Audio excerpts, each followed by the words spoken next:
ಈ ಗಾಯ್ಸ್ ಎಲ್ಲರಿಗೂ ನಮಸ್ಕಾರ. ನಾನು ವಿಶ್ವ ಕಿಂಗ್ಡಮ್. ಸೊ ತಮ್ಮೆಲ್ಲರಿಗೂ ಕೂಡ ಈ ಒಂದು ನನ್ನ ಕಿಂಗ್ಡಮ್ ಚಾನಲ್ಗೆ ಸ್ವಾಗತ ಸ್ನೇಹಿತರೆ. ಸೊ ಇವತ್ತು ಈ ಇಂಗ್ಲೀಷ್ ಸಂಬಂಧಪಟ್ಟ ಹಾಗೆ ಈ PSI ಟ್ರಾನ್ಸ್ಲೇಷನ್ ಆಗಲಿ ಅಥವಾ ನಿಮ್ಗೆ ಯಾರಿಗೆ ಇಂಗ್ಲೀಷ್ ಬರಲ್ಲ, ಟೋಟಲಿ ನನಗೆ ಇಂಗ್ಲೀಷ್ ಅಂದರೆ ಭಯ ಅನ್ನೋರಿಗೆ ಅಂಥವ್ರಿಗೆ ಸಂಬಂಧಪಟ್ಟ ಹಾಗೆ ಇದು 12ನೇ ವೀಡಿಯೋ. ಸೊ ಆಲ್ರೆಡಿ ನಾನು ಈಗಾಗಲೇ 11 ವೀಡಿಯೋಗಳನ್ನು ಮಾಡಿದ್ದೀನಿ. ನೀವೇನಾದರೂ ಫಸ್ಟ್ ಟೈಮ್ ನೋಡ್ತಾ ಇದ್ದೀರಿ ಅಂತಂದರೆ ಪ್ಲೇಲಿಸ್ಟ್ಗೆ ಹೋಗಿ, ಪ್ಲೇಲಿಸ್ಟಲ್ಲಿ English for PSI translation and other competitive exam ಅಂತ ಇದೆ. ಸೊ ವಿಡಿಯೋ 1ರಿಂದ ಸೂಕ್ಷ್ಮವಾಗಿ ನೋಡಿರಿ, 100% ನಿಮ್ಗೆ ಅರ್ಥ ಆಗುತ್ತೆ. ಈ ವಿಡಿಯೋವನ್ನು ಕೂಡ ಕಂಪ್ಲೀಟಾಗಿ ನೋಡಿದ ಮೇಲೆ ನಿಮಗೆ ಡಿಸ್ಕ್ರಿಪ್ಷನ್ ಬಾಕ್ಸಲ್ಲಿ ಇದರದ್ದು PDF ನೋಟ್ಸ್ ಕೊಟ್ಟಿದ್ದೀನಿ. ಆ ನೋಟ್ಸನ್ನು ನೀವು ಡೌನ್ಲೋಡ್ ಮಾಡ್ಕೊಳ್ಬಹುದು. ಆ ನೋಟ್ಸನ್ನು ಡೌನ್ಲೋಡ್ ಮಾಡ್ಕೊಳ್ಬೇಕು ಅಂತಂದರೆ ಅದು ಟೆಲಿಗ್ರಾಮ್ ಗ್ರೂಪಲ್ಲದೆ, ನಿಮಗೆ ಟೆಲಿಗ್ರಾಮ್ ಅಪ್ಲಿಕೇಶನ್ನ ಡೌನ್ಲೋಡ್ ಮಾಡ್ಕೋಬೇಕಾಗತ್ತೆ. ಸೊ ನಾನು ಇದನ್ನು ಇಂಗ್ಲೀಷ್ನ ಹೇಳ್ತಾ ಇದ್ದೀನಿ ಅಂತಂದರೆ ಯಾರು ಅನ್ನೋದು ಸ್ವಲ್ಪ ಒಂದು ಸರಿ ನಿಮಗೆ ಆ ಹಿಂದಿನ ವೀಡಿಯೋಗಳನ್ನು ನೋಡಿದರೆ ಗೊತ್ತಾಗುತ್ತೆ. ಆದರೂ ಕೂಡ ಹೇಳ್ತೀನಿ. PSI, RSI ಸುಮಾರು SD, FD, assistant professor, assistant accountant ಸುಮಾರು ಒಂದು 12 ಹುದ್ದೆಗಳನ್ನು ಆಯ್ಕೆ ಆಗಿರುವಂಥ ಒಬ್ಬ ವ್ಯಕ್ತಿ. ಸೊ ಸ್ನೇಹಿತರೆ, ಇವತ್ತು ನೋಡೋಣ. ನಾನು ಹಿಂದಿನ ವೀಡಿಯೋಗಳಲ್ಲಿ ನಿಮಗೆ ಒಂದು ಟೆನ್ಸ್ ಇಂಗ್ಲೀಷ್ ಕಲಿಬೇಕು ಅಂತಂದರೆ ಫಸ್ಟ್ ನಮಗೆ ಟೆನ್ಸ್ ಬರಬೇಕು ಅಂತ ಹೇಳಿದ್ದೆ. ಆ ಟೆನ್ಸ್ ಬರಬೇಕು ಅಂತಂದರೆ ನಮಗೆ ನೆನಪಿರಲ್ಲ ಅನ್ನೋದಕ್ಕೋಸ್ಕರ ಆ ಟೆನ್ಸ್ ಸಂಬಂಧಪಟ್ಟ ಹಾಗೆ ನೀವು 2ನೇ ವೀಡಿಯೋನ ನೋಡಿ, ಕಥೆಯ ಮೂಲಕ ಟೆನ್ಸ್ ಸ್ಟೋರಿ ಅಂತ ಹೇಳಿದ್ದೀನಿ. ಆ ಟೆನ್ಸ್ಗಳಲ್ಲಿ ನಾನು ಹೇಳಿದೆ ಒಂದು ಊರು ಅಂತ ಇರ್ತದೆ, ಅದರ ಹೆಸರು ಟೆನ್ಸು. ಆ ಊರಲ್ಲಿ 3 ಏರಿಯಾಗಳಿರ್ತವೆ, ಒಂದು ಪ್ರೆಸೆಂಟು, ಒಂದು ಫ್ಯೂಚರು, ಒಂದು ಪಾಸ್ಟು ಅಂತ. ಸೊ ಆ 3 ಏರಿಯಾಗಳಲ್ಲಿ 4 ಮನೆಗಳಿರ್ತವೆ. 1ನೇ ಮನೆ ಸಿಂಪಲ್ ಇರ್ತದೆ, 2ನೇ ಮನೆ ಕಂಟಿನ್ಯೂವಸ್ ಇರುತ್ತೆ, 3ನೇ ಮನೆ ಪರ್ಫೆಕ್ಟ್ ಇರುತ್ತೆ, 4ನೇ ಮನೆ ಪರ್ಫೆಕ್ಟ್ ಕಂಟಿನ್ಯೂವಸ್ ಇರುತ್ತೆ ಅಂತ. ಸೊ ಇವತ್ತು ಈ 4ನೇ ಮನೆ ಅಂದರೆ ಈ 4ನೇ ಟೆನ್ಸ್ ಬಗ್ಗೆ ತಿಳ್ಕೊಳ್ಳೋಣ. ಹೇಳಿದ ಹಾಗೆ 4ನೇ ಟೆನ್ಸು ಪರ್ಫೆಕ್ಟ್ ಕಂಟಿನ್ಯೂವಸ್ ಅಂತ. ಮನೆ ಹೆಸರು ಪರ್ಫೆಕ್ಟ್ ಕಂಟಿನ್ಯೂವಸ್ಸು. ಹಾಗಾದರೆ ಕೇರಿ ಹೆಸರೇನು? ಏರಿಯಾದ ಹೆಸರು ಪ್ರೆಸೆಂಟ್, ಊರ ಹೆಸರು tens. So perfect continuous present tense ಪೂರ್ತಿ ಮನೆ ಹೆಸರು. ಸೊ ಇಲ್ಲಿ ಏನಿದು ಮನೆ ಅಂತಂದರೆ, ನಾನು ಮತ್ತೇನೋ ಗ್ರಾಮರ್ ಕ್ಲಾಸ್ ಹೇಳ್ತೀನಿ ಅಂತ ಅನ್ಕೊಳ್ಕೊಬೇಡ್ರೆ, ಭಾಳ ಜನ ಅಬ್ಸರ್ವ್ ಮಾಡಿದ್ದೀನಿ ಅಂತ. ಸ್ವಲ್ಪ ತಾಳ್ಮೆ ಇರಲಿ.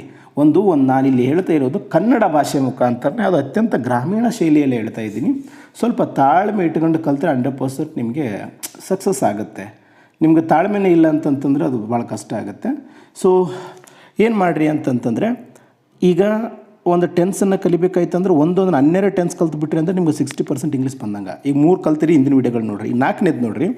ನಾವು ಟೆನ್ಸನ್ನು ಕಲಿಬೇಕಾದ್ರೆ ಫಸ್ಟು ಯಾವಾಗ ಬಳಸ್ತೀವಿ ಅಂದರೆ ಈ ಟೆನ್ಸ್ನಲ್ಲಿ ಯಾವಾಗ ಮಾತಾಡ್ತೀವಿ ಅನ್ನೋದನ್ನು ಕನ್ನಡದಲ್ಲೇ ಹೇಳ್ತಾ ಇದ್ದೀನಿ.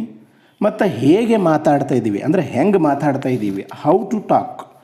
ಆ್ಯಂಡ್ 3ನೇದು ಎಷ್ಟು ವಿಧದಲ್ಲಿ ಮಾತಾಡಬೇಕು ಅನ್ನೋದನ್ನು ಯಾವುದೇ ಟೆನ್ಸ್ ಕಲಿಬೇಕಾದ್ರೆ ಈ 3 ನೆನ್ಪಿಟ್ಕೊಳ್ರಿ ಅಂತ ಹೇಳಿದ್ದೆ. ಸೊ ಈಗ ನೋಡೋಣಂತೆ ಈ ಪರ್ಫೆಕ್ಟ್ ಕಂಟಿನ್ಯೂವಸ್ ಪ್ರೆಸೆಂಟ್ ಟೆನ್ಸ್ನ ಹೇಗೆ ಮಾತಾಡ್ತೀವಿ, ಯಾವಾಗ ಮಾತಾಡ್ತೀವಿ ಅಂತ. ಸೊ ನೋಡಿರಿ, ಯಾವಾಗ ಬಳಸಬೇಕು ಅಥವಾ ಯಾವಾಗ ಮಾತಾಡಬೇಕು ಈ ಟೆನ್ಸ್ನಂದ್ರೆ, ನಾವು ಮಾತನಾಡುವ ವಾಕ್ಯದ ಕ್ರಿಯೆಯು ಹಿಂದೆ ಆರಂಭವಾಗಿ ಪ್ರೆಸೆಂಟ್ ನಡೆಯುತ್ತಿದ್ದರೆ ಅಂಥವುಗಳನ್ನು ಈ ಟೆನ್ಸ್ನಲ್ಲಿ ಮಾತನಾಡಬೇಕು. ಸರ್, ಹಿಂಗಂದರೆ ಏನು? ಹಿಂದೆ ಅಂದರೆ ಪಾಸ್ಟಲ್ಲಿ ಸ್ಟಾರ್ಟ್ ಆಗಿರಬೇಕು, ಇನ್ನೂ ನಡೀತಾ ಇರಬೇಕು. ಹೆಂಗೆ? ಫಾರ್ ಎಕ್ಸಾಂಪಲ್, 15 ವರ್ಷಗಳಿಂದ ನಾನು ಓದುತ್ತಾನೇ ಇದ್ದೇನೆ, ಇವಾಗ ಓದ್ತಾ ಇದ್ದೀನಿ ಅಂತಂದರೆ ಕಂಟಿನ್ಯೂವಸ್ ಪ್ರೆಸೆಂಟ್ ಟೆನ್ಸಲ್ಲಿ ಮಾತಾಡ್ತಾ ಇದ್ದಿರಿ.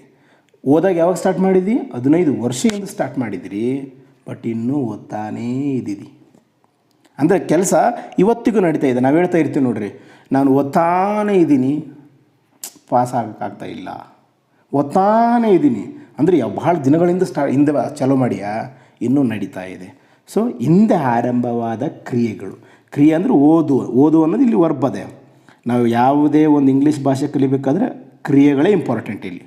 ಸೊ ಓದುವ ಕ್ರಿಯೆ ಇನ್ನೂ ನಡೆಯುತ್ತಲೇ ಇದೆ. 15 ವರ್ಷಗಳಿಂದ ಆರಂಭವಾದಂಥದ್ದು ಇನ್ನೂ ನಡೀತಾ ಇದೆ. ಸೊ ಯಾವಾಗ ಬಳಸಬೇಕಂತ ಗೊತ್ತಾಯಿತು. ಯಾವಾಗ ಬಳಸಬೇಕಂತ ಗೊತ್ತಾದ ಮೇಲೆ ಹೇಗೆ ಬಳಸಬೇಕು ಅನ್ನೋದು 2ನೇ ಕ್ವೆಶ್ಚನ್. ಸೊ ಹೇಗೆ ಬಳಸಬೇಕು ಅಂತಂದರೆ ನಾವು ಅದಕ್ಕೆ ಫಾರ್ಮುಲಾ ಅಂತ ಕರಿತೀವಿ, ಸೂತ್ರ. ಸೊ ನೋಡಿರಿ, ನಾನು ಹಿಂದಿನ ವೀಡಿಯೋಗಳಲ್ಲಿ ಹೇಳಿದ್ದೀನಿ 7 ಸಬ್ಜೆಕ್ಟ್ಗಳದಾವೆ ಇಂಗ್ಲೀಷ್ನಲ್ಲಿ. ಏನು ಸರ್ ಇವು ಸಬ್ಜೆಕ್ಟ್ಗಳು ಅಂತಂದ್ರೆ ನೌನ್ಗಳ್ರಿ, ನಾಮಪದಗಳು. ನಾನು, ನಾವು, ಅವನು, ಅವಳು, ಅದು, ಅವರು, ನೀನು ಅಥವಾ ನೀವು. ಸೊ ಈ 7 ಸಬ್ಜೆಕ್ಟ್ಗಳದಾವ. ಫಸ್ಟ್ ಸಬ್ಜೆಕ್ಟ್ ಬರಬೇಕು. ಸಬ್ಜೆಕ್ಟ್ ಆದಮೇಲೆ ಏನನ್ನು ಆ್ಯಡ್ ಮಾಡಬೇಕು? ನಾನು ಕಥೆಯಲ್ಲಿ ಹೇಳಿದ್ದೆ, ಟೆನ್ಸ್ ಸ್ಟೋರಿ ಹೇಳುವಾಗ 12 ಮನೆಗಳದಾವ, 12 ಮನೆಗೆ ಬೇರೆ ಬೇರೆ ಮಕ್ಕಳದಾವ ಅಂತ. ಹಂಗಾದ್ರೆ ಈ ಪರ್ಫೆಕ್ಟ್ ಕಂಟಿನ್ಯೂಸ್ ಪ್ರೆಸೆಂಟ್ ಟೆನ್ಸ್ ಏನು 4ನೇ ಮನೆ ಐತಲ್ಲ, ಇಲ್ಲಿ ಇಬ್ಬರು ಮಕ್ಕಳದಾವಂತ ಹೇಳಿದ್ದೆ ನಾನು. ಮಕ್ಕಳ ಹೆಸರು ಏನಪ್ಪ ಅಂದ್ರೆ have been, has been. Subject ಆದಮೇಲೆ ಮಕ್ಕಳನ್ನು ಹ್ಯಾಡ್ ಮಾಡಬೇಕು. ಇಲ್ಲಿ ಮಕ್ಕಳು ಅಂದರೆ ಎಲ್ಪಿಂಗ್ ವರ್ಬ್ಸ್. ವೆರಿ ಸಿಂಪಲ್ ಆಗಿ ಮಕ್ಕಳಂದರೆ ಎಲ್ಪಿಂಗ್ ವರ್ಬ್ಸ್. ಹ್ಯಾವ್ ಬೀನ್ ಒಂದದ, ಹ್ಯಾಸ್ ಬೀನ್ ಒಂದದ. ಯಾವ ಬೀನ್ ಯಾವಾಗ ಬಳಸ್ಬೇಕು, ಹ್ಯಾಸ್ ಬೀನ್ ಯಾವಾಗ ಬಳಸ್ಬೇಕು ಹೇಳ್ತೀನಿ. ಈ ಮಕ್ಕಳನ್ನ ಹ್ಯಾಡ್ ಮಾಡಿದ ಮೇಲೆ, ಎಲ್ಪಿಂಗ್ ವರ್ಬ್ಸ್ ಹ್ಯಾಡ್ ಮಾಡಿದ ಮೇಲೆ ವರ್ಬನ್ನ ಹ್ಯಾಡ್ ಮಾಡಬೇಕು. ಸರ್ ಎಲ್ಪಿಂಗ್ ವರ್ಬಿಗೆ ಏನು ವ್ಯತ್ಯಾಸ ಅಂದರೆ ಹಿಂದಿನ ವಿಡಿಯೋಗಳನ್ನು ನೋಡ್ರಿ ನೀವು. ಎಲ್ಪಿಂಗ್ ವರ್ಬ್ ಅಂದ್ರೆ ಮೇನ್ ವರ್ಬಿಗೆ ಹೆಲ್ಪ್ ಮಾಡುತ್ತೆ, ಅಲ್ಲಿ ತನ್ನ ಸ್ವಂತ ಮೀನಿಂಗ್ ಇರಲ್ಲ. ವರ್ಬ್ದು ಮಾತ್ರ ಮೀನಿಂಗ್ ಇರ್ತೈತೆ. ವರ್ಬ್ ಆದಮೇಲೆ ಐ ಎನ್ ಜಿ ಹಚ್ಬೇಕು ರೀ. ಐ ಎನ್ ಜಿ ಬಂದೈತಿ ಅಂದರೆ ಹ್ಯಾವ್ ಬೀನ್, ಹ್ಯಾಸ್ ಬೀನ್ ಇರಬೇಕು. ಸೊ ಇಲ್ಲಿ ವರ್ಬ್ ಯಾವ ಇರಬೇಕು ಅಂದ್ರೆ ಸಿಂಪಲ್ ಅಂತ. V1 ನಾ ಹೇಳಿದ್ದೀನಿ ಹಿಂದಿನ ವಿಡಿಯೋಗಳಲ್ಲಿ. ವರ್ಬ್ನಲ್ಲಿ 3 ಪ್ರಕಾರಗಳು.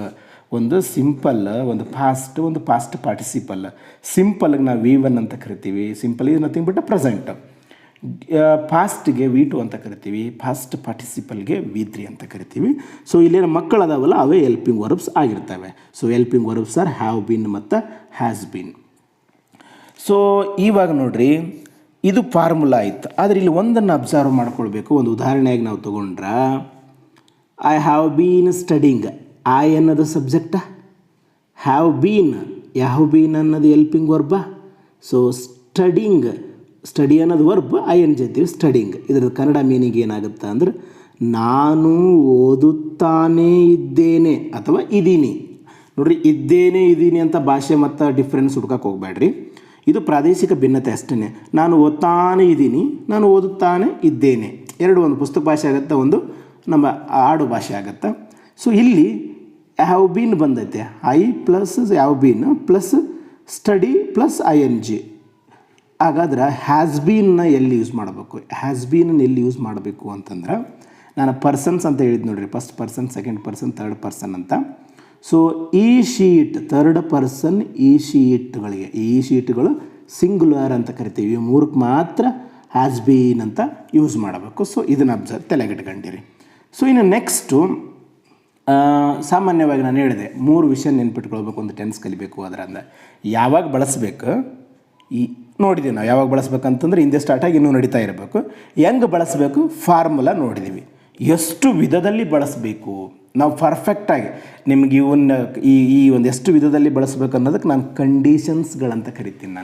ನಾನು ಹಿಂದಿನ ವಿಡಿಯೋಗಳಲ್ಲಿ ನೋಡ್ರಿ, ಯಾವುದೇ ಒಂದು ಭಾಷೆಯಲ್ಲಿ 4 ಥರದ ವಾಕ್ಯಗಳಿರ್ತವೆ. ನೀವು ಯಾವುದೇ ಭಾಷೆ ತೊಗೊಳ್ರಿ, ಇಂಗ್ಲೀಷ್ ಅಷ್ಟೇ ಅಲ್ಲ, ಕನ್ನಡದಲ್ಲಿ ಕೂಡ ಆ 4 ಥರದ ವಾಕ್ಯಗಳು ಯಾವಪ್ಪ ಅಂದ್ರೆ, ಹಿಂದಿನ ವೀಡಿಯೋದಲ್ಲಿ ಪರ್ಟಿಕ್ಯುಲರ್ ಇದಕ್ಕೆ ವಿಡಿಯೋ ಮಾಡಿದ್ದೀನಿ, ನೀವು ಬೇಕಿದ್ರೆ ನೋಡ್ಬೋದು. ಪಾಸಿಟಿವ್ ಸ್ಟೇಟ್ಮೆಂಟ್, ಸಕಾರಾತ್ಮಕ ಹೇಳಿಕೆ, ಇದು ಉತ್ತರ. Negative statement, positive question, negative question. ಈ 4 ಥರ ಬಳಸ್ಬೋದು ನಾವು. ಅವುಗಳಿಗೆ ನಾನು ಕಂಡೀಷನ್ ಅಂತ ಕರಿತೀನಿ. ಸೊ ಈಗ ಕಂಡೀಷನ್ಸ್ ಅಂದರೆ ಏನು ಅಂದ್ರೆ, ನಾವೇನು 7 ಸಬ್ಜೆಕ್ಟ್ಗಳದಾವಲ್ಲ, 7 ಸಬ್ಜೆಕ್ಟ್ಗಳಿಗೆ 4 ಬರ್ತಾವೆ. ಎಲ್ಲ ಟೆನ್ಸಲ್ಲಿ ಬರ್ತಾವೆ. ಬಟ್ ಅಲ್ಲಿ ಇರುವಂಥ ಒಂದು ಸಂದರ್ಭ ಬೇರೆ ಅಷ್ಟೇ. ಈಗ ನೋಡೋಣ ಕಂಡೀಷನ್ಸ್. ಸೊ ಕಂಡೀಷನ್ಸ್, ಹಾಯ್ ಅನ್ನೋದು 1ನೇದು ಸಬ್ಜೆಕ್ಟ. ಹಾಯಿಗೆ 4 ಕಂಡೀಷನ್ಸ್. ಐ ಹ್ಯಾವ್ ಬೀನ್, ಮತ್ತು ಇದ್ರದ್ದು ಅರ್ಥ ಹುಡ್ಕೊಳಕ್ಕೆ ಹೋಗ್ಬೇಡ್ರ. ಇಲ್ಲಿ ಜಸ್ಟ್ ಏನಿಲ್ಲ, ಐ ಅನ್ನೋದು ಸಬ್ಜೆಕ್ಟ್ ಪ್ಲಸ್ ಹ್ಯಾವ್ ಬೀನ್ ಅನ್ನೋದು ಹೆಲ್ಪಿಂಗ್ ವರ್ಬ್. ಮುಂದೆ ನೀವು ಐ ಎನ್ ಜಿ ವರ್ಬ್ ಯಾವುದಾದ್ರೂ ಹಚ್ಚಿಬಿಟ್ರೆ ಕರೆಕ್ಟ್ ಸೆಂಟೆನ್ಸ್. ಈ ಕಂಡೀಷನ್ಸ್ ಅಂದ್ರೆ ಏನು ಗೊತ್ತೇನು ರೀ, ರೆಡಿಮೇಡ್ ಇದ್ದಂಗೆ ನಿಮ್ಗೆ ಪ್ರಾಕ್ಟೀಸ್ ಮಾಡಬೇಕು. So I have been, just add the ವರ್ಬನ್ನ ಹಚ್ಚಿರಿ ನೀವು. I have been watching, watch ಅನ್ನೋದು verb, I N G watching correct meaning ಆಗಿಬಿಡುತ್ತೆ.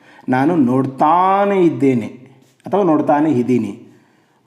ಐ ಹ್ಯಾವ್ ನಾಟ್ ಬೀನ್ ಅದು ನೆಗೆಟಿವ್ ಸ್ಟೇಟ್ಮೆಂಟ್, ಅದು ಪಾಸಿಟಿವ್ ಆನ್ಸರ್, ಇದು ನೆಗೆಟಿವ್ ಆನ್ಸರ್. ನಾನು ನೋಡ್ತಾನೆ ಇಲ್ಲ ವರ್ಬ್ ಹಚ್ಚಿಬಿಟ್ರೆ. I have been, I have not been. Have I been, have not I been. So ಎರಡನೇದ್ದು we ಅದ. We have been, we have not been, have we been, have not we been. So ನೋಡ್ರಿ, ಇಲ್ಲಿ ಯಾವ್ not we bean ಅಂತ ಕರೆದೀನಿ.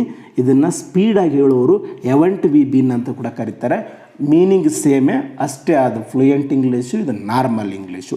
ಇದು 2 conditions ಆದವು. ಈಗ 7 ಸಬ್ಜೆಕ್ಟ್ಗಳಿಗೆ ಕಂಡೀಷನ್ಸನ್ನು ಹೇಳಿದ್ದೀನಿ. ಸೊ ಇವುದದೆ ಈ ಇಲ್ಲಿ ನೋಡ್ರಿಕ, ಈ ಹ್ಯಾಸ್ ಬಿನ್ ಬಂದೈತೆ. ಮುಂಚೆ ಎಲ್ಲ ಹ್ಯಾವ್ ಬಿನ್ ಬಂದಿತ್ತಲ್ಲ, ನಾನು ಫಾರ್ಮುಲಾ ಹೇಳುವಾಗಲೇ ಹೇಳಿದ್ದೆ ನಿಮಗೆ. ಸೊ ಈ ಶೀಟ್ಗಳಿಗೆ ಹ್ಯಾಸ್ ಬಿನ್ ಬರುತ್ತಾ, ಮಿಕ್ಕಿದವಕ್ಕೆ ಹ್ಯಾವ್ ಬಿನ್ ಬರುತ್ತಾ ಅಂತ. ಸೊ ಇಲ್ಲಿ ಈಗ ಹ್ಯಾಸ್ ಬಿನ್ ಬಂದೈತೆ. ಈ ಹ್ಯಾಸ್ ನಾಟ್ ಬೀನ್, ಜಸ್ಟ್ ಅದ್ರ ಮುಂದೆ ವರ್ಬ್ ಹಚ್ಚಿಬಿಟ್ರೆ ಸಾಕು. ನಿಮಗೆ ಫಾರ್ಮುಲಾ ನೆನಪಿಲ್ಲ ಅಂತಂದ್ರೆ ಕೂಡ ಕಂಡೀಷನ್ಸ್ ಪರ್ಫೆಕ್ಟ್ ಆಗಿದ್ರೆ 100% ನಿಮ್ಗೆ ಇಂಗ್ಲೀಷ್ ಬಂದಂಗೆ. ಸೊ 4 ಸಬ್ಜೆಕ್ಟ್ ಅದು, 4 ಕಂಡೀಷನ್ಸ್ ಅದು. 5ನೇದ್ದು ಶಿ ಹ್ಯಾಸ್ ಬಿನ್, ಶಿ ಕೂಡ third person singular, so it has been ಇದು ಕೂಡ ಥರ್ಡ್ ಪರ್ಸನ್ ಸಿಂಗುಲರು. ಸೊ 7ನೇ subject they third person but singular ಅಲ್ಲ, ಫ್ಲೋರಲ್. ಅದಕ್ಕಾಗಿ ಇಲ್ಲಿ they have been, they haven't been, have they been, haven't they been. So 4. So ಇಷ್ಟು ಕಂಡೀಷನ್ಸ್ಗಳಾದವು ಸ್ನೇಹಿತರೆ. ನೀವು ಸುಮ್ಮನೆ ಈಗ ಸರ್ ನಮ್ಗೆ ಅರ್ಥನೇ ಆಗಲಿಲ್ಲ, ನೋಡೋಣ ಹೆಂಗೆ ಬಳಸಬೇಕು ಅಂತ ಬಂದ್ರೆ ಇಲ್ಲಿ ನೋಡ್ರಿ, ನಾನು ಯಾವಾಗಲೂ ಹೇಳಿದ್ದೀನಿ ನಿಮಗೆ, ಒಂದು ಟೆನ್ಸನ್ನು ಕರೆಕ್ಟ್ ಅರ್ಥ ಮಾಡ್ಕೊಳ್ಬೇಕಾಗಿದ್ರೆ ನೀವು ಇಂಗ್ಲೀಷ್ ಅರ್ಥ ಆಗೋದು ಬೇಕಾಗಿಲ್ಲ. ನಿಮಗೆ ಏನು ಅರ್ಥ ಆಗಬೇಕು ಅಂತಂದರೆ ಕನ್ನಡ ಅರ್ಥ ಆಗಬೇಕು. ಏನು ಸರ್ ಕನ್ನಡ ಅರ್ಥ ಆಗಬೇಕಂದ್ರೆ ಜಸ್ಟ್ ಅಬ್ಸರ್ವ್ ಮಾಡಿರಿ. I subject, have been helping verb, studying verb, study plus ING, I have been. ಈ ಸ್ಟಡಿ ತೆಗೆದು ಬಿಡ್ರಿ ನೀವು. ಐದ ಕಂಡೀಷನ್ ನೋಡಿರಿ, I have been, I haven't been, have I been, haven't I been. So just studying ಅಂತ ಹಚ್ಬಿಟ್ಟಿವಿ ಅಷ್ಟೇ. ಕನ್ನಡದಾಗ ಏನು ಮೀನಿಂಗ್ ಆಗುತ್ತಾ? ಐ ಹ್ಯಾವ್ ಬೀನ್ ಸ್ಟಡಿಂಗ್ ಅಂದರೆ ನಾನು ಓದುತ್ತಾನೇ ಇದ್ದೇನೆ, ನಾನು ಓದುತ್ತಾನೇ ಇದ್ದೇನೆ, ನಾನು ಓದ್ತಾ ಇದ್ದೀನಿ. ವ್ಯತ್ಯಾಸ ಏನು? ನಾನು ಓದುತ್ತಾನೇ ಇದ್ದೇನೆ ಅಂದ್ರೆ ಯಾವಾಗೋ ಓದೋದು ಚಾಲೂ ಮಾಡಿದ್ದೀವಿ, ಸ್ಟಾರ್ಟ್ ಮಾಡಿದ್ದೀವಿ, ಇನ್ನೂ ಓದ್ತಾನೇ ಇದ್ದೀವಿ. ಬಟ್ ನಾವು ಓದ್ತಾನೇ ಇದ್ದೀನಿ ಅಂದರೆ ಜಸ್ಟ್ ಇವಾಗ ಸ್ಟಾರ್ಟ್ ಮಾಡಿದ್ದೀನಿ, ಕಂಟಿನ್ಯೂಸ್ ಪ್ರೆಸೆಂಟ್ ಟೆನ್ಸಲ್ಲಿ ಮಾತಾಡ್ಬೋದು. ಸೊ ಇಲ್ಲಿ ಇಂದ ಆರಂಭವಾಗಿರ್ಬೇಕು. ನೀವು ಅವಾಗ ಮಾತಾಡ್ತಿರ್ತೀವಿ ನೋಡ್ರಿ, ನಾನು ಹೇಳ್ತಾನೇ ಇದ್ದೀನಿ, ಕೇಳ್ತಾನೆ ಇಲ್ಲಮ್ಮ, ಹೇಳ್ತಾನೇ ಇದ್ದೀನಿ, ಹೇಳ್ತಾ ಇದ್ದೀನಿ ಅಂದರೆ ಈಗ ಹೇಳಕತ್ತಿ, ಹೇಳ್ತಾನೇ ಇದೀನಿ ಅಂದರೆ ಭಾಳ ದಿನಗಳಿಂದ ಹೇಳಕತ್ತಿ. ಸೊ ಇಲ್ಲಿ ಯಾವುದನ್ನು ಮಾತಾಡಬೇಕು ಅಂದರೆ ಕೆಲಸ ನಡೀತಿರಬೇಕು, ಆ ಕೆಲಸ ಇಂದು ಸ್ಟಾರ್ಟ್ ಆಗಿರಬೇಕು. ಐ ಹ್ಯಾವ್ ಬೀನ್ ಸ್ಟಡಿಂಗ್, ನಾನು ಓದುತ್ತಾನೇ ಇದ್ದೇನೆ, ನಾನು ಓದುತ್ತಾನೇ ಇಲ್ಲ. ಅದು ನೆಗೆಟಿವ್, ಇದು ಪಾಸಿಟಿವ್, ಇದು ನೆಗೆಟಿವ್. ಇದು ಪಾಸಿಟಿವ್ ಆನ್ಸರ್, ಇದು ನೆಗೆಟಿವ್ ಆನ್ಸರ್. ಪಾಸಿಟಿವ್ ಆನ್ಸರ್ಗೆ ಪಾಸಿಟಿವ್ ಸ್ಟೇಟ್ಮೆಂಟ್ ಅಂತೀವಿ, ನೆಗೆಟಿವ್ ಆನ್ಸರ್ಗೆ ನೆಗೆಟಿವ್ ಸ್ಟೇಟ್ಮೆಂಟ್ ಅಂತ ಕರಿತೀವಿ. ಸೊ ಸ್ಟೇಟ್ಮೆಂಟ್ ಆದಮೇಲೆ ಕ್ವಶನ್ ಕೇಳ್ತೀವಿ ನೋಡಿರಿ, ಏನು ನಾವು ಓದ್ತಾನೇ ಇದ್ದೀನಾ, ನಾನು ಓದುತ್ತಾನೇ ಇದ್ದೀನಾ? ಆ್ಯಕ್ಚುಲಿ ನಾವು ಇದನ್ನು ಎಲ್ಲ ಟೈಮಿಗೆ ಮಾತಾಡಲ್ಲ, ಬಟ್ ನಮ್ಗೆ ಅರ್ಥ ಮಾಡ್ಕೋಬೇಕು, ನಾವು 4 ಥರ ಮಾತಾಡ್ತೀವಿ ಅಂತ. ಸೊ ಇದು ನನಗೆ ಹ್ಯಾವ್ ಐ ಬೀನ್ ಕಂಡೀಷನ್ಸ್ ನೋಡ್ರಿ ನೀವು, 5 ಕಂಡೀಷನ್ಸ್ ನೋಡ್ರಿ ನೀವು. 3ನೇದು 5 ನೋಡ್ರಿ, have I bean just studying ಅಂತ ಹಚ್ಬಿಟ್ಟು ಕ್ವಶನ್ ಅದ. ಇದು ಎಂಥ ಕ್ವಶನ್ ಅದ? ಪಾಸಿಟಿವ್ ಕ್ವಶನ್ ಅದ. ಏನು ಸರ್ ಪಾಸಿಟಿವ್ ಕ್ವಶನ್ ಅಂದರೆ ಪ್ರಶ್ನೆ ಇರಬೇಕು ಅಲ್ಲಿ, ಇಲ್ಲ ಬೇಡ ಸಮಥಿಂಗ್ ನೆಗೆಟಿವ್ ಇರಬಾರ್ದು. ನೋಡಿರಿ, ನಾನು ಓದುತ್ತಾನೆ ಇದೀನಾ ಕ್ವಶನ್, ಆದರೆ ಓದ್ತಾನೆ ಇಲ್ವಾ, ಇದು ಇಲ್ಲ ಅಂತ ಬಂದೈತೆ ನೋಡಿರಿ. So positive question, negative question. So ಕನ್ನಡದ ಅರ್ಥಗಳನ್ನು ಭಾಳ ಸೂಕ್ಷ್ಮವಾಗಿ ಅಬ್ಸರ್ವ್ ಮಾಡಿರಿ. ಇದು ಯಾವಾಗಲೂ ಭಾಳಷ್ಟೇನು ಬಳಸಲ್ಲ, ಇದನ್ನು ಕೆಲವೊಂದು ಸಂದರ್ಭದಲ್ಲಿ ಮಾತ್ರ ಬಳಸ್ತಿರ್ತೀವಿ. ಹಾಗಾಗಿ ಇಂದಿನ ಚಟುವಟಿಕೆಗಳು, ಕ್ರಿಯೆಗಳು ಸ್ಟಾರ್ಟ್ ಆಗಿ ಇನ್ನೂ ನಡೀತಾ ಇದ್ದರೆ ಕನ್ನಡದ ಮೀನಿಂಗನ್ನು ಸೂಕ್ಷ್ಮವಾಗಿ ಅರ್ಥ ಮಾಡಿಕೊಡ್ರಿ. ಈ 2ನೇ ಟೆನ್ಸ್ ಏನಾಯ್ತು ನೋಡ್ರಿ, 2ನೇ ಮನೆ ನಾವೇನು ಕಂಟಿನ್ಯೂಸ್ ಪ್ರೆಸೆಂಟ್ ಟೆನ್ಸ್, ಇದಕ್ಕೆ ಸ್ವಲ್ಪ ನಿಮಗೆ ಕನ್ಫ್ಯೂಸ್ ಆಗುತ್ತಾ. ಕಂಟಿನ್ಯೂಸ್ ಪ್ರೆಸೆಂಟ್ ಟೆನ್ಸಲ್ಲಿ ಈಗ ನಡೀತಿರುವಂಥ ಕೆಲಸ ಅಲ್ಲಿ ನೋಡ್ರಿ ಭಾಳ ವ್ಯತ್ಯಾಸನಿರಲ್ರಿ. ಸಿಂಪಲ್ ಪ್ರೆಸೆಂಟ್ ಟೆನ್ಸಲ್ಲಿ ನಾನು ಓದುತ್ತೇನೆ, ನಾನು ಓದುತ್ತೇನೆ, ಓದೋದಿನ್ನೂ ಚಾಲೂ ಮಾಡಿಲ್ಲ, ಕೆಲವೇ ಕ್ಷಣಗಳಲ್ಲಿ ಚಾಲೂ ಮಾಡ್ತೀನಿ. Simple present tense. I study subject plus verb. ನಾನು ಓದ್ತಾ ಇದ್ದೀನಿ, ಆಲ್ರೆಡಿ ಕೆಲಸ ಸ್ಟಾರ್ಟ್ ಆಗೈತೆ. I am studying continuous present tense. ಓದಿದೆ ಇವಾಗ. I have studied, I have studied ನಾನು ಓದಿದೆ. Perfect present tense. ನಾನು ಓದುತ್ತಾನೇ ಇದ್ದೇನೆ. ನೋಡಿರಿ, ನಾನು ಯಾವಷ್ಟೋ ವರ್ಷಗಳಿಂದ ನಾನು ಎಜುಕೇಷನ್ ಮಾಡ್ತಾಯಿದ್ದೀನಿ, ಆವಾಗಲೇ ಓದ್ತಾನೆ ಇದ್ದೀನಿ. So I have been studying, ನಾನು ಓದುತ್ತಾನೇ ಇದ್ದೇನೆ ಈ ಟೆನ್ಸ್ನಲ್ಲಿ. ಅಂದ್ರೆ 17 ವರ್ಷದಿಂದ ಚಾಲೂ ಮಾಡಿದ್ದೀನಿ. ಸೊ ಇವಾಗಲೂ ಕೂಡ ಓದ್ತಾನೆ ಇದ್ದೀನಿ ಅನ್ನೋದನ್ನು ಇದರಲ್ಲಿ ಮಾತಾಡಬೇಕು. ಸೊ ಇದು 5 ಎಕ್ಸಾಂಪಲ್ ಆಯಿತು. ಸೊ ಹಾಗೆ ನಾವು ಒಂದು ವೇಳೆ ಈ ಥರ್ಡ್ ಪರ್ಸನ್ ಸಿಂಗುಲರ್ಗಳು ತೊಗೊಂಡ್ರೆ ನೀವು 7 ಸಬ್ಜೆಕ್ಟ್ ಬರಿಬೇಕಾ?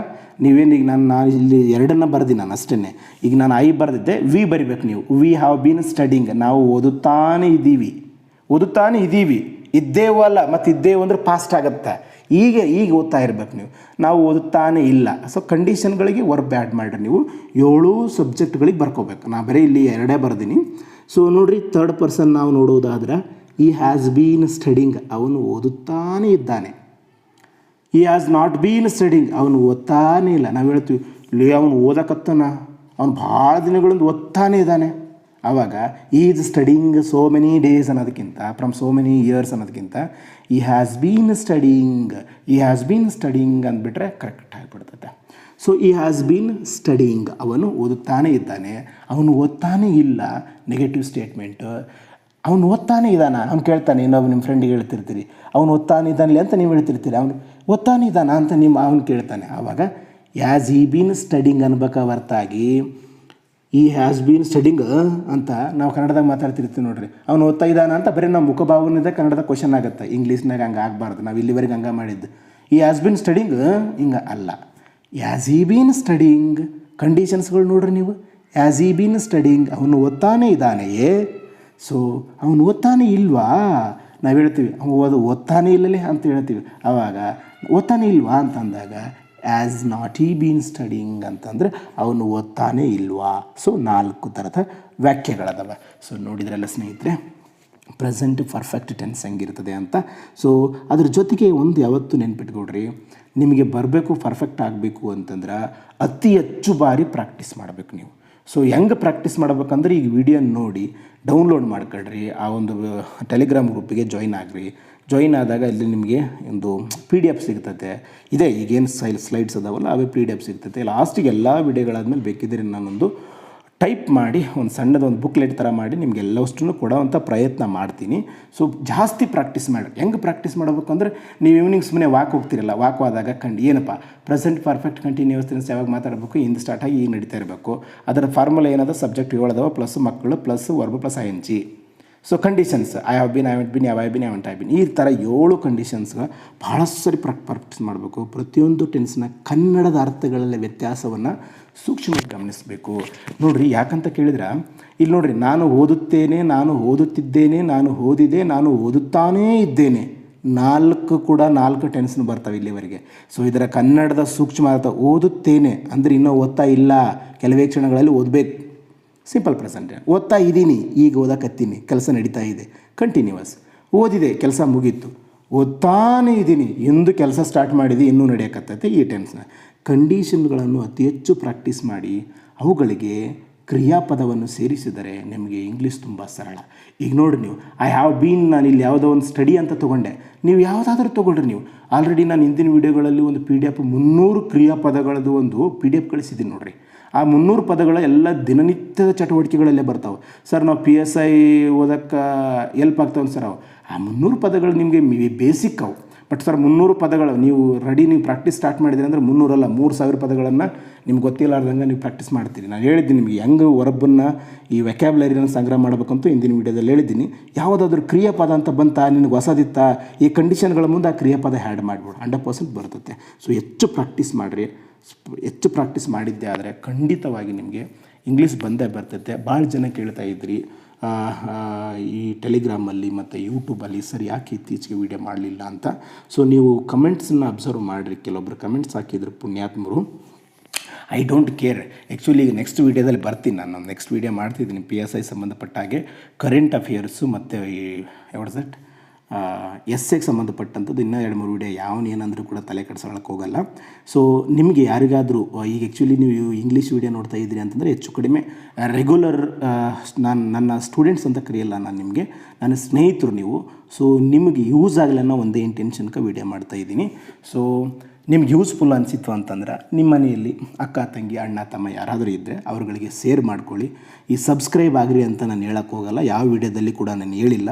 ಸಬ್ಸ್ಕ್ರೈಬ್ ನೀವಾದರೆ ನನ್ನ ವೀಡಿಯೋಗಳು ಬರ್ತಾವನ್ನೋ ಒಂದೇ ಕಾರಣಕ್ಕೆ ಹೇಳ್ತಾ ಇದ್ದೀನಿ ಹೊರತಾಗಿ ಏನೋ ವ್ಯೂಸ್ ಬರ್ತವೆ, ಜಾಸ್ತಿ ಸಬ್ಸ್ಕ್ರೈಬ್ ಆಗಬೇಕು, ಫೇಮಸ್ ಆಗಬೇಕು, ಅದರ ಅವಶ್ಯಕತೆ ನನಗಿಲ್ಲ.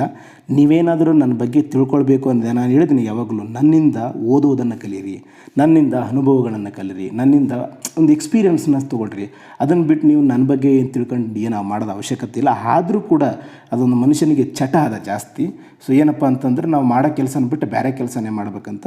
ಸೊ ಹಿಂದಿನ ವೀಡಿಯೋಗಳಲ್ಲಿ ನೋಡ್ರಿ ನೀವು, ಡಿಸ್ಕ್ರಿಪ್ಷನ್ನಲ್ಲಿ ನಾನು ಟೆಲಿಗ್ರಾಮ್ ಗ್ರೂಪ್ ಹಾಕಿದ್ದೀನಿ, ಟೆಲಿಗ್ರಾಮ್ ಗ್ರೂಪನ್ನು ಲಿಂಕ್ ಹಾಕಿದ್ದೀನಿ, ಅದಕ್ಕೆ ಜಾಯಿನ್ ಆಗಿರಿ. ಅದ್ರಾಗ ನನ್ನ ನಂಬರ್ ಇರ್ತೈತೆ, ನಾನು ನಂಬರ್ ತೊಗೊಂಡು ನಾನು ಫ್ರೀ ಟೈಮಲ್ಲಿ 7 ಗಂಟೆಯಿಂದ 9 ಗಂಟೆ ತಕ್ಕಂತ ನಿಮಗೆ ಟೈಮ್ ಕೊಡ್ತೀನಿ.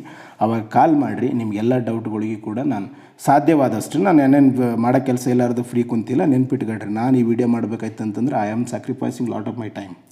ಸೊ ಯೂಸ್ ಮಾಡಿಕೊಳ್ರಿ, ಒಳ್ಳೆಯದಾಗಲಿ, ಬಿ ಪಾಸಿಟಿವ್. ವಿಡಿಯೋ ನೋಡಿದ್ದಕ್ಕಾಗಿ ಎಲ್ಲರಿಗೂ ಧನ್ಯವಾದಗಳು. So thanks. ಆದಷ್ಟು ಬೇಗ ಎಲ್ಲ ವಿಡಿಯೋನ ಮಾಡ್ತೀನಿ.